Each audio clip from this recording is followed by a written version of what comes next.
How to See Through Manipulation Without Losing Your Sanity, and the NCI Reality Scoring System. If you're one of those people who've felt constantly on edge, politically overwhelmed, or like every headline is an attack on your nervous system, well, you're not alone. There are many out there like you. Today, I'm going to talk about something I call political hypersensitivity syndrome. It's when your mind becomes so overloaded by political conflict that everything feels dangerous, urgent, and even personal. But I'm not here to tell you what to believe. I'm here to show you how influence works so you can stay grounded, sane, and in control. So, what is the NCI Engineered Reality Score? Chase Hughes is a behavioral expert and the founder of Applied Behavior Research. He teaches elite units how to detect influence and manipulation. And one of the tools discussed publicly is the NCI Engineered Reality Scoring System, which is a method for rating how much a piece of information is engineered to influence you rather than inform you. The system is not about deciding truth.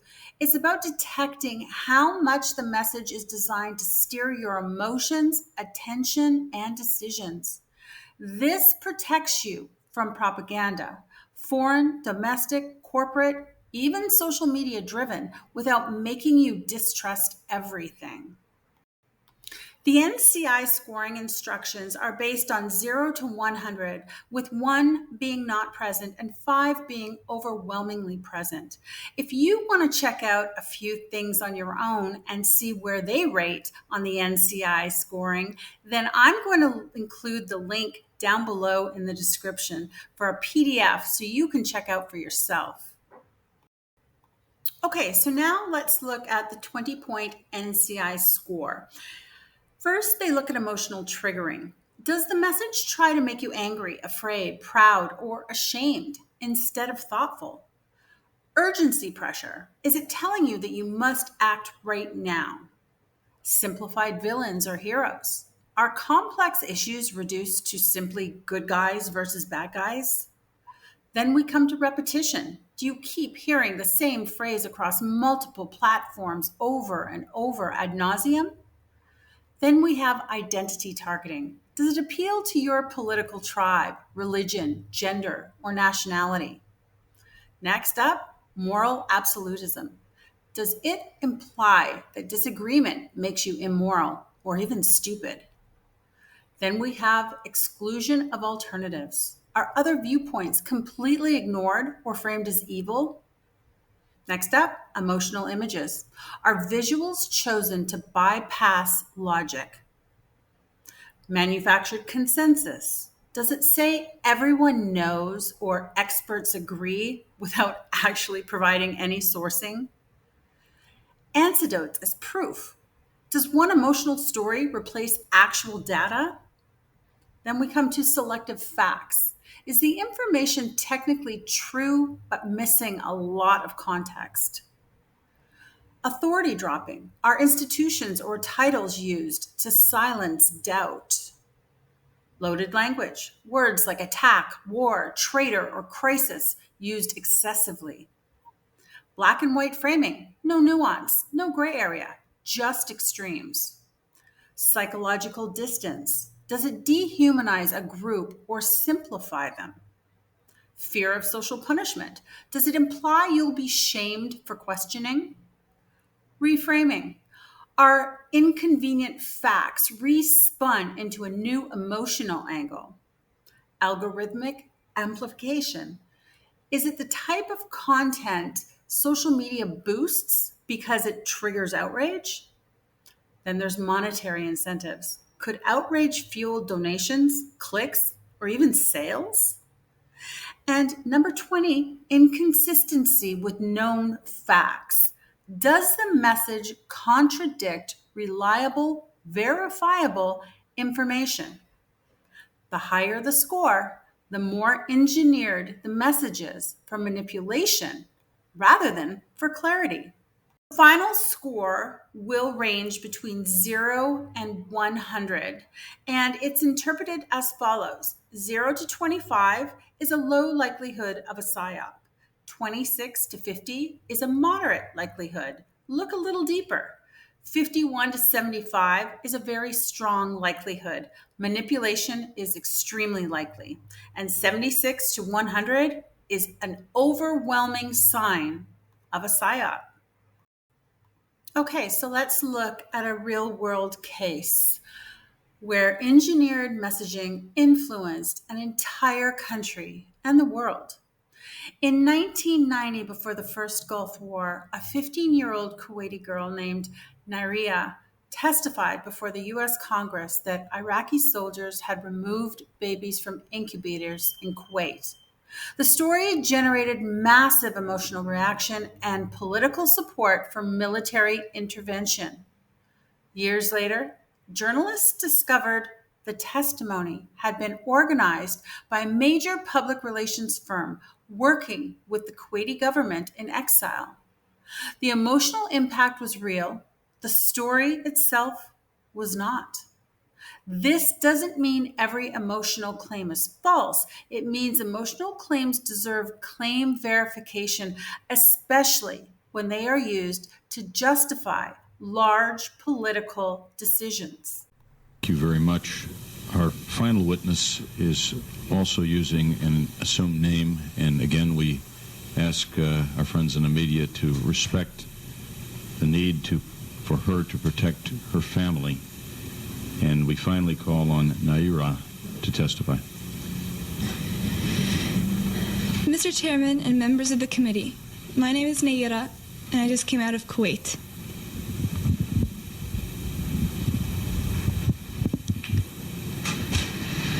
My mother and I were in Kuwait on August 2nd for a peaceful summer holiday. My older sister had a baby on July 29th, and we wanted to spend some time in Kuwait with her. I only pray that none of my 10th grade classmates had a summer vacation like I did. I may have wished sometime that I could be an adult, that I could grow up quickly. What I saw happen to the children of Kuwait and to my country has changed my life forever. It has changed the life of all Kuwaitis, young and old. We are children no more. My sister, with my 5-day-old nephew, traveled across the desert to safety. There was no milk available for the baby in Kuwait. They barely escaped when their car was stuck in the desert sand, and help came from Saudi Arabia. I stayed behind and wanted to do something for my country. The second week after an invasion, I volunteered at the Al-Adan hospital with 12 other women who wanted to help as well. I was the youngest volunteer. The other women were from 20 to 30 years old. While I was there, I saw the Iraqi soldiers come into the hospital with guns. They took the babies out of the incubators, and left the children to die on the cold floor. It was horrifying. I could not help but think of my nephew, who, if born premature, might have died that day as well. After I left the hospital, some of my friends and I distributed flyers condemning the Iraqi invasion until we were warned we might be killed if the Iraqis saw us. The Iraqis have destroyed everything in Kuwait. They stripped the supermarkets of food, the pharmacies of medicine, the factories of medical supplies, ransacked our houses, and tortured neighbors and friends. I saw and talked to a friend of mine after his torture and released by the Iraqis. He is 22, but he looked as though he could have been an old man. The Iraqis dunked his head into a swimming pool until he almost drowned. They pulled out his fingernails and applied electric shock to sensitive private parts of his body. He was lucky to survive. If an Iraqi soldier was found dead in a neighborhood, they burned to the ground all the houses in the general vicinity and would not let firefighters come until only ash and rubble was left. The Iraqis were making fun of President Bush and verbally and physically abusing my family and me on our way out of Kuwait. We only did so because life in Kuwait became unbearable. They have forced us to hide, burn, or destroy everything identifying our country and our government.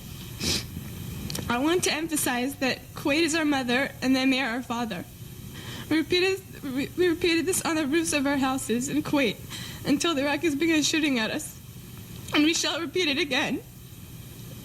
I'm glad I'm 15, old enough to remember Kuwait before Saddam Hussein destroyed it, and young enough to rebuild it. Thank you. Mayor, thank you. And let me thank all of our witnesses. We've past 8 years in the existence of the Congressional Human Rights Caucus. We've had scores of hearings about human rights abuses throughout the world. And I know my co-chairman, Tom Lantos, will join me in telling you that we have never heard in all this time, in all circumstances, a record of inhumanity and brutality and sadism as the ones that the witnesses have given us today. So, who was Nairia? The 15-year-old Kuwaiti girl whose 1990 testimony about Iraqi atrocities influenced all of U.S. public opinion before the Gulf War. She was the daughter of the Kuwaiti ambassador to the United States, Saud Nasser al-Saud al-Sabah. Her full name, Nairia al-Sabah. She was a member of Kuwaiti's ruling al-Sabah family. Her identity was kept secret during her testimony to the Congressional Human Rights Caucus to protect her from Iraqi reprisal. Now, the allegation that she gave in her emotional testimony on October 10th, 1990, was that she witnessed Iraqi soldiers take babies out of the incubators in a Kuwaiti hospital and leave them on the cold floor to die while they took the incubators for themselves. The story was widely disseminated by media and cited by U.S. President George H.W. Bush and several lawmakers, helping to sway your opinion, the public and congressional opinion, in favor of military action against Iraq. The testimony was organized as part of a multi-million-dollar public relations campaign by the organization Citizens for a Free Kuwait, which was funded by the Kuwaiti government in exile and managed by the American PR firm Hill and Knowlton. Lori Fitzpatrick, a senior vice president at Hill and Knowlton, helped coach Nairia for her testimony, for her fake testimony. And in January 1992, journalist John MacArthur revealed Nairia's true identity and relationship to the ambassador in an op-ed piece in the New York Times. Subsequent investigations by human rights groups and journalists found no reliable evidence to support the widespread claims that Iraqi soldiers had caused the deaths of babies by removing them from incubators. The incubator story is now widely regarded as a classic example of atrocity propaganda used to generate support for war.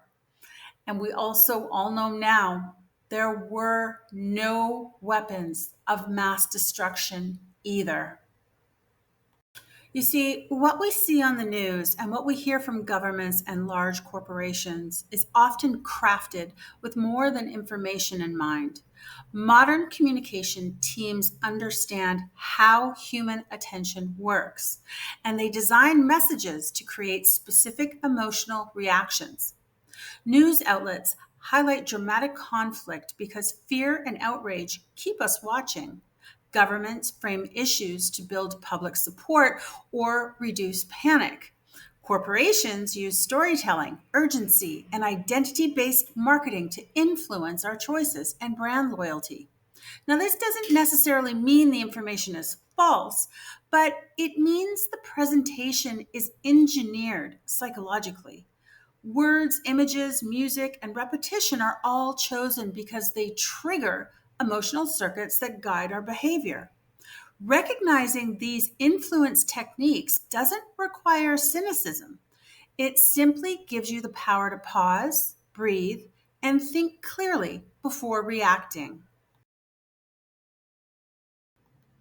So, how do we use the NCI score without becoming cynical ourselves? Now, spotting manipulation everywhere can be very dangerous. If you start assuming everything is propaganda, you shut down your ability to trust anything at all. And that serves foreign adversaries far more than it serves truth. So here's how to stay balanced. First, you could score the message, not the person. Keep in mind, influenced people aren't villains. They also may be a victim of propaganda. They might be scared or overwhelmed or being threatened if they don't give this message. Next, a high NCI score equals false, not true. It just means the delivery of the message is engineered. You still need to check the facts, so get very good at researching independent sources. Next, consume media and information slower. Outrage feeds algorithms. Calmness can starve them. Also, seek full context. Most manipulation works by removing 80% of a story. And lastly, you could stay curious and not combative. Curiosity protects your mind, but anger will hijack it. I coined the term political hypersensitivity syndrome because I believe it's pertinent to today's climate.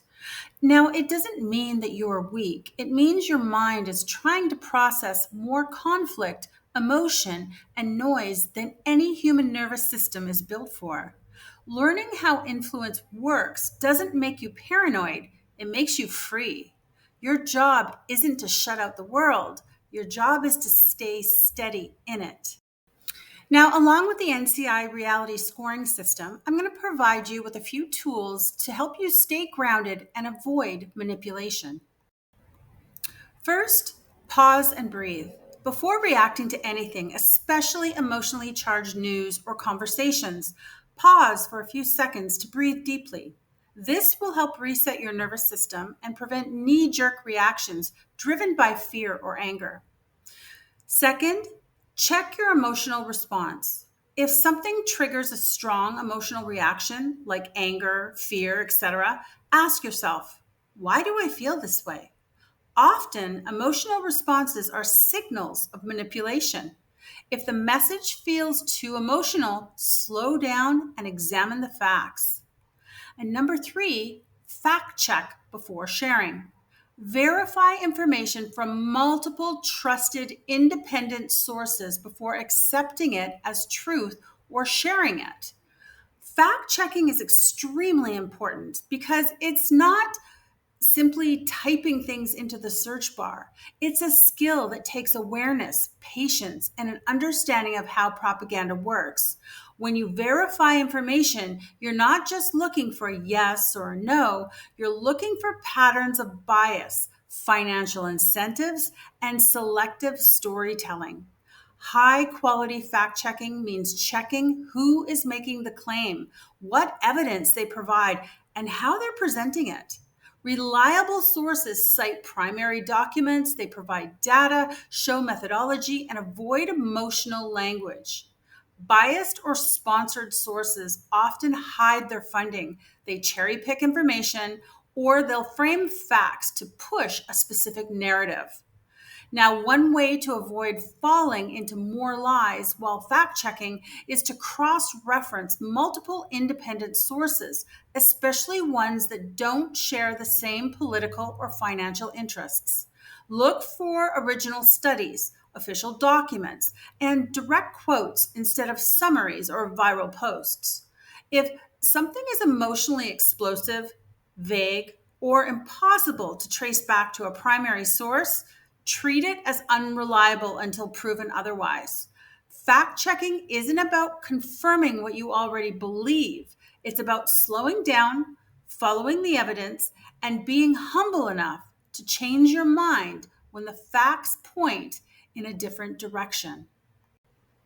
So, in conclusion and to summarize, remember you can use my tools to stay grounded and avoid manipulation.